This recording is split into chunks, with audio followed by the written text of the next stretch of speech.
Aking anak! Tulungan! Juan, ano nangyari? Kailangan niyo pumunta sa bundok daw. Dahil doon ang tagpuan ng Pilipinas. Babalikan ako at kaya hawak ng Ngunit, hindi pa pakali ang buntong anak ng hari kaya't humingi siya ng pahintulot sa kanyang ama na makaaliw.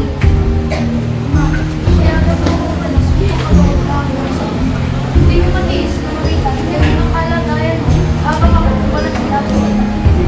Sinabi niya sa hari na kung hindi raw siya papayagan nito, ay mapipilitan siyang umalis ng balakid. Dahil doon, ay pinayagan siya ng kanyang ama at sinabihan na lamang nito na ingatan ng kanyang sarili.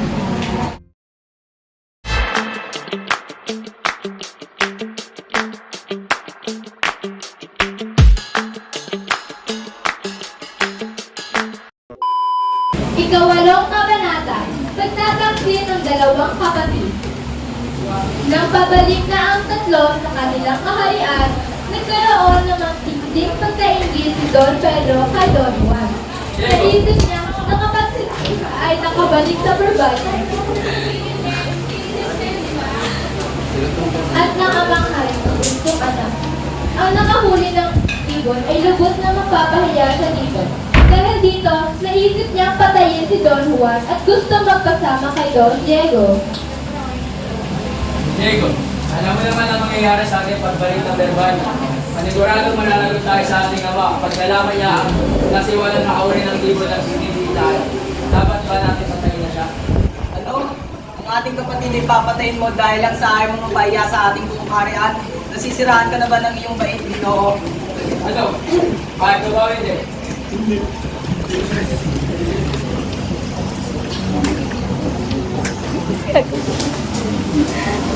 Ganito na lamang. Uwi na lang natin siya. Siguro naman hindi rin makakawin ka sa kanyang kalusugan. Ginao na. Bubugin na lamang natin siya. Matapos nilang mapagkasunduan ang plano ni Don Pedro, pinugbog nila ito at pinahirapan. Hindi ka dapat pangaralan ng ating anak. Nararapat lang sa'yo ang ginagawa namin.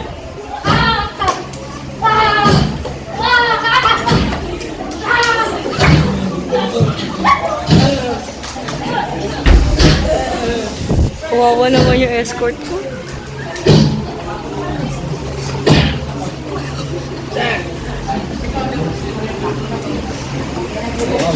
Hindi ko nila ang punsong kapatid na walang buhay.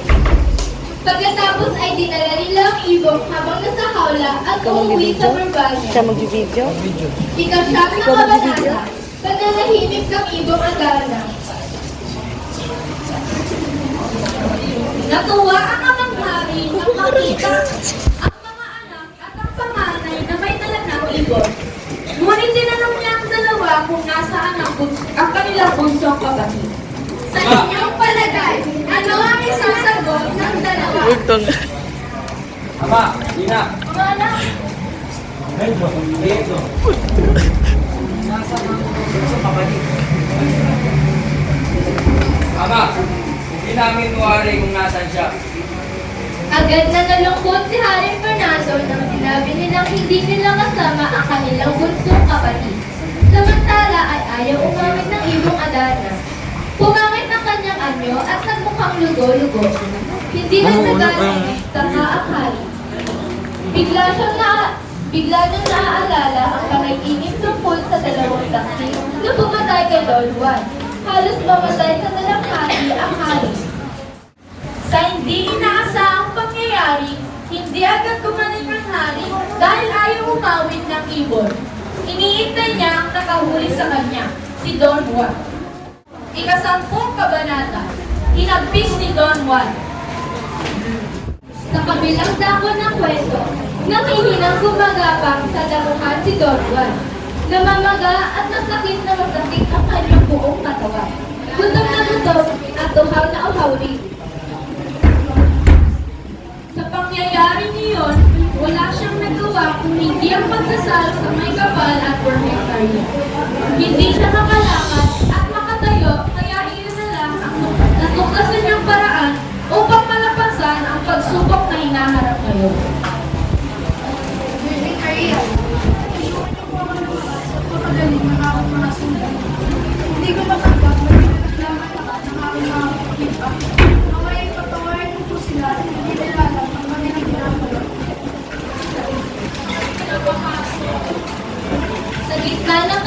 hirap, naalala niya ang bayan ng Barbanya at mga magulang. Muli na lamang siyang nanalangin sa mahal na Belomet habang lumuluha. Labing-isang kabanata, isa pang pagtulog. Dumating ang isang matanda at agad niyang tinulungan si Don Juan. Habang ginagamot ng prinsipe, sinabihan niya itong magtiis na lamang at gagaling ito. Iho, isip mo muna sa kita.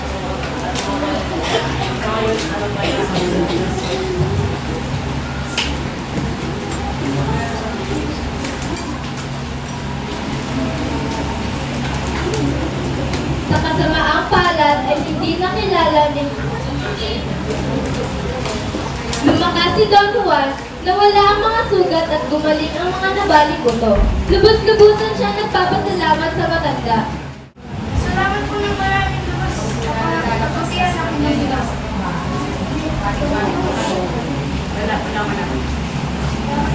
Okay po muna. Dalawang kabanata. Pag-awit ng Adarna. Agad na nakabalik sa Barbanya si Don Juan. At nawala ang lumbay ng kanyang ina at ama at ang takot ng mga prinsipe na hindi maipinta nang siya ay makita.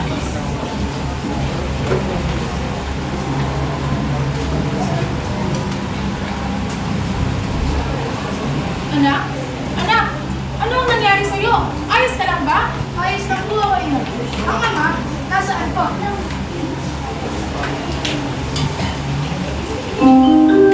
Sa kasamaang palad ay hindi nakilala ni Haring Fernando ang bunsong prinsipe. Sino ka? Samantalang, nagpakita ng saya, sigla, at kumampay ang mga pakpak ng ibong Adarna pagkakita pa lang sa kanya. Nagsimula itong umawit sa may ng pagpapalit anyo ng kulay at palapit.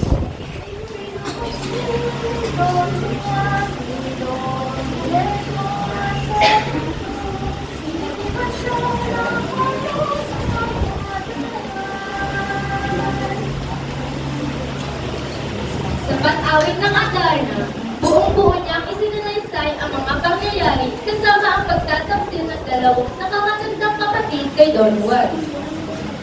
Ikalabing-tatlong kabanata, ang pagkatawa at pagkagalit ng hari.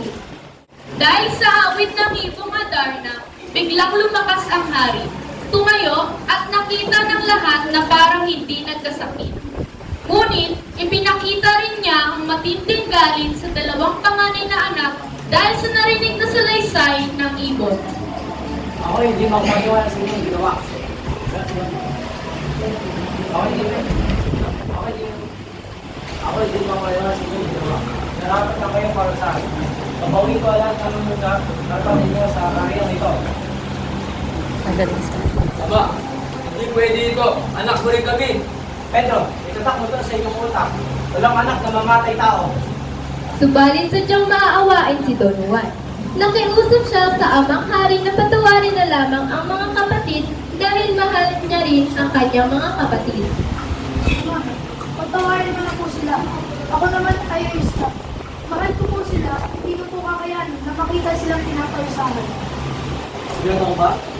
Sige, patatawanin ko kayo. Ngunit, pag nagdasala kayo ulit, mamatay na yung sa Nagkasundo muli ang magkakapatid kaya naghari muli ang kasiyahan sa palasyo. Samantala, inaalagaan ng mabuti ng hari ang ibong Adarna. Ikalabing-apat na kabanata, ang pagtatanod sa ibon. Inutusan ng hari ang tatlong prinsipe na halinhinang bantayan ang ibong Adarna sa buong magdamag. Ngunit, muling nakadama ng matinding inggit kay Don Juan ang dalawang nakakatandang kapatid, kaya muli nilang napagkasunduang linlangin ang kapatid na bunso. Sige, pag nakatulog si Juan, ay pakawalan natin ang ibang kapatid. Sigurado manalagay sa kayo sa ama.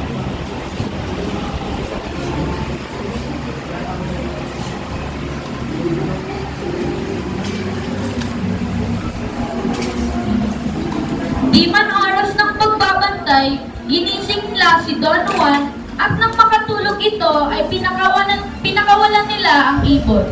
Wala na ang ibon nang magising ang prinsipe.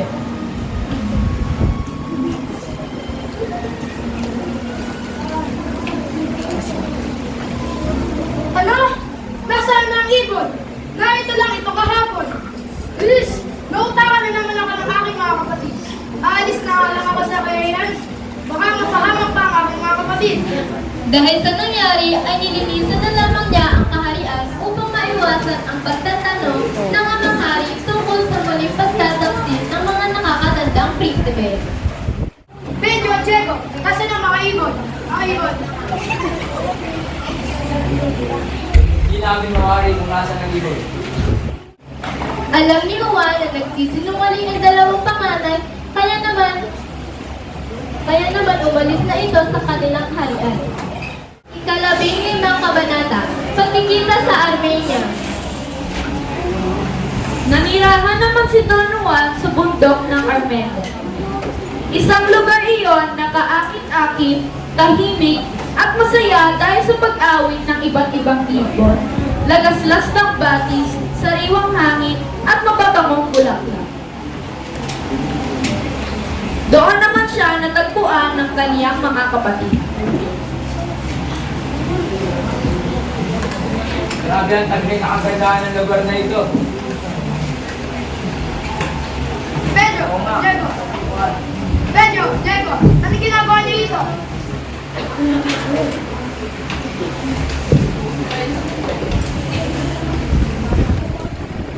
Napakaganda naman ng lugar na ito, Juan. Pwede ka ba namin samahan dito? Napagkasunduan ng tatlo na doon na lamang manirahan upang tumaklas ng bagong kapalaran. Naging masaya at malaya ang kanilang buhay sa poong na iyon. Ika-16 na kabanata, pagtuklas sa hiwaga ng kabundukan. Hanggang naipa siya ng magkakapatid na tuklasin ang hiwaga ng kabundukan. Katanghalian man ay inakyat nila ang bundok at natagpuan ng isang maiwagang balon. Ako na muna papasok, dahil ako ang pinamatabang sa ating tatlo. Sukas. Ayoko na! Napakadilim! Nakapagtindig balahibo! Diego, ikaw naman! Ayoko, tawag ako sa dilim. Ako na nga ang papasok. Tumabi kayo dyan.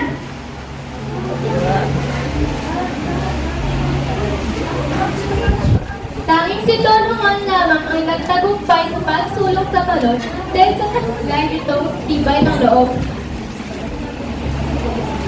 Sa kailaliman ng balon, may natagpuan siyang palat ng makalaman at yari sa ginto at pila.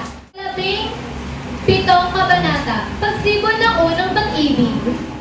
Sa kanyang paglalakbay sa palasyo, may nakilala siyang babae na nag-uumapaw ang kagandahan at lubos na itong hinahangaan. Siya ay nagngangalan na Prinsesa Juana. Bibini, gabi ang iyong taglay na kagandahan. Ngayon ko lang kayo naman ito. Ako'y nahulog na ako sa iyo. Napamahal na si Don Juan kay Prinsesa Juana noong una pa lang niya nakita ito at sinimulang ligawan. Sa simula ay nagpupunwaring na iingis ang prinsesa, ngunit dahil sa sayang ang uyo ni Don Juan at ang nakakita ng pagmamahal.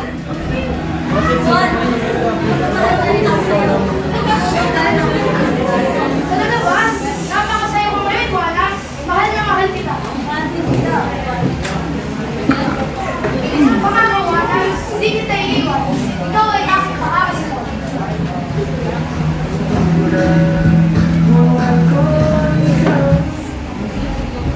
Noong nabanggit ni Prinsesa Juana na may isang malupit na higante nag-aalaga sa kanya, ay agad sinabi ni Don Juan na hindi siya natatakot.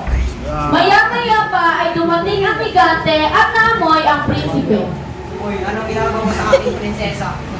Hindi ako natatakot sa iyo, higante.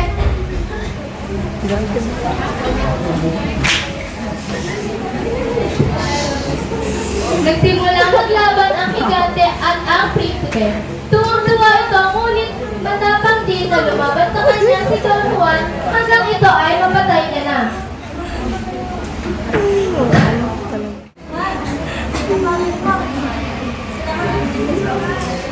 Walang anuman, mahal. Kung sa bayad sa'yo, gagawin ko ang lahat. Niyaya ni Don Juan ang prinsesa sa kaharian ng Burbania, ngunit tumanggi ito dahil may kapatid pa siya, si Prinsesa Leonora, na gusto niyang iligtas sa kamay ng isang serpiente. Nakatira rin daw si Prinsesa Leonora sa isang balon na nasa katabing palasyo at isang serpiente may 7 ulo daw ang nagbabantay dito. Huwag ka mag-alala, Wana. Tutulungan kitang maligtas at makuha ang iyong kapatid. Pagkatapos, ay sabay-sabay na tayo pumunta sa kaharian ng Bernardo.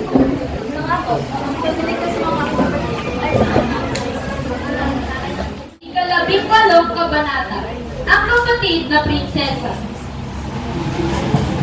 Nagpunta si Don Juan sa palasyo, pinag-uuroonan ng kapatid nito. Lubos na humahanga sa palasyo na babalutan na dito ang prinsipe. Napakaganda naman ng lugar na ito. Hindi ba katotohanan? Habang naglalakbay sa palasyo, ay may isang babae siyang nakita. Ang kapatid ni Don Juana, Doña Juana. Lubos din na humanga ito sa kagandahan ng prinsesa. Pilipino, ikaw ba si Leonora? Ano? Oo, ako ba? Ano ang ginagawa mo dito? Nakakarating balahin mo naman ang iyong kagandahan, Pilipino. Ako'y nabighani sa'yo. Agad na umibig ang prinsipe sa kagandahan ng prinsesa at hindi nagsagal ay nagtapat ito ng pag-ibig niya kay Leonora. Binibining Leonora, ako ay nahulog na ata sa'yo. Mahayaan mo ba akong ibigin ikaw, ha? Ano ba? Sige, kaya ako lagman. Napakabilis naman ng mga pangyayari at sila ay naging magkasintahan. Ikalabing-siyam na kabanata. Paglalaban ni Don Juan at ng serpiente. Biglang dumating ang serpiente at nagalit kay Leonora. Nagtagpo at naglaban sila Don Juan. Pagamat mabilis at mahusay sa espada ang prinsipe, lubos siyang nahirapan dahil kahit naputol ang isang ulo ng serpiente, mula ito bumabalik. Ang tanging nagawa niya lamang habang nakikipaglaban ay manalangin.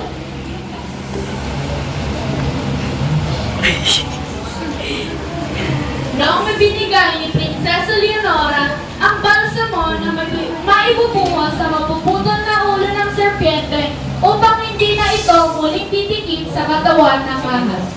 Nakita ng serpiente ang inabot nito at nagliyab sa galit. Ngunit nagtagumpay si Don Juan sa pagbuhos ng balsamo sa serpiente.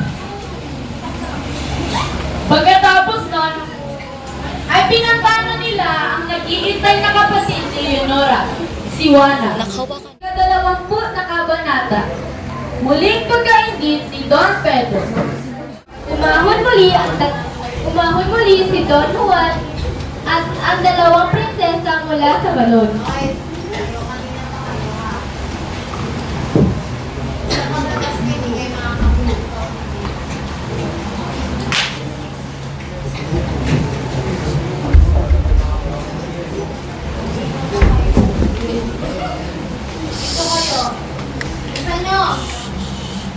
At muling nakaramdam ng inggit si Don Pedro sa magandang kapalaran ni Don Juan.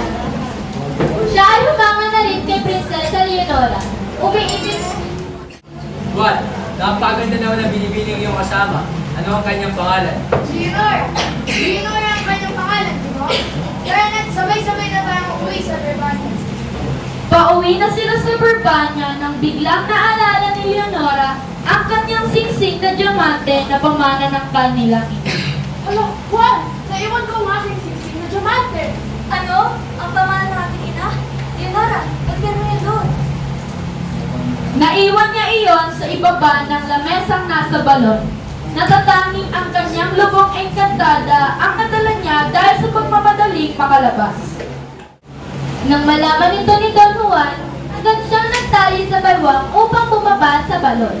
Ngunit ay hindi nagtagal, 10 dibaba lamang ang lawit ng taling lubid ay pinutol na ito ni Don Pedro. Juan! Ginong Pedro!